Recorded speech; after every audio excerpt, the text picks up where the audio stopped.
Have you ever noticed that when you start your scooter or motorcycle in the cold morning, the starting takes multiple cranks, and once it starts, the engine RPM is initially high. It races for a minute or two, and then it almost like a magic settles down to a quiet, steady idle. You did not touch the throttle, you didn't pull your lever. The bike did it for you. This is the work of a small, often misunderstood component called the automatic choke, or technically auto bike starter, or an electronic choke.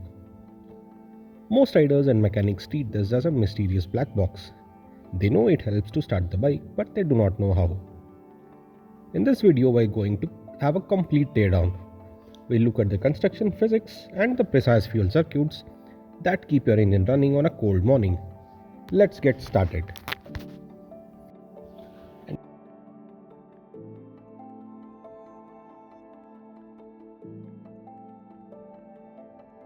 If we were able to break open the choke assembly, we wouldn't find a slow-moving wax motor. Instead, we would find a precision electromagnetic system consisting of a solenoid coil, a housing and a central plunger. The plunger is the heart of the movement. It features two distinctive ends, the internal end which sits deep between the solenoid windings and the external end which protrudes outside the housing to interface with the carburetor. The physics here are instant. As soon as the electric current flows through the wire winding, the solenoid quickly energizes, generating a strong magnetic field around the core. This magnetic force acts immediately, pulling the plunger inwards against the spring pressure. And the moment the power supply is cut, the magnetic field collapses and the plunger instantly snaps back to its default position. So, how does the bike know when to trigger this magnet? It uses a smart logic loop involving three players: the block temperature sensor, the control unit, and the solenoid. Phase 1: the cold detection. When you turn on the key on cold morning, the block temperature sensor measures the actual temperature of the engine metal. It sends a low voltage signal to the motorcycle's control unit saying that I am cold. Phase 2: energizing the coil. The control unit processes the signal and immediately sends 12 volts of power to the solenoid. As the current rushes through those copper loops, it creates a strong magnetic field. This invisible magnetic force grabs the steel plunger and attracts it, pulling it upwards against the spring pressure. Phase 3: the enrichment.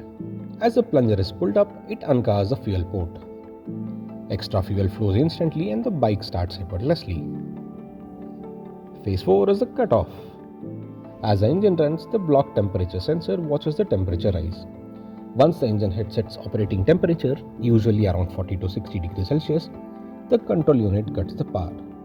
The magnetic field collapses instantly and the spring snaps the plunger down, sealing the port, and now the choke is off.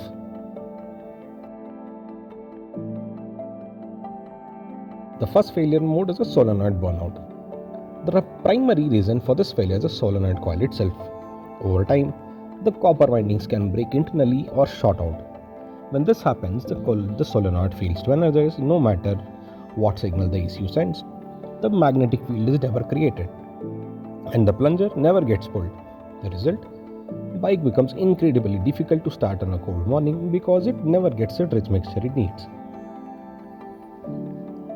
And the second failure mode is a mechanical jam. Sometimes the electronics are fine, but the physics fail us.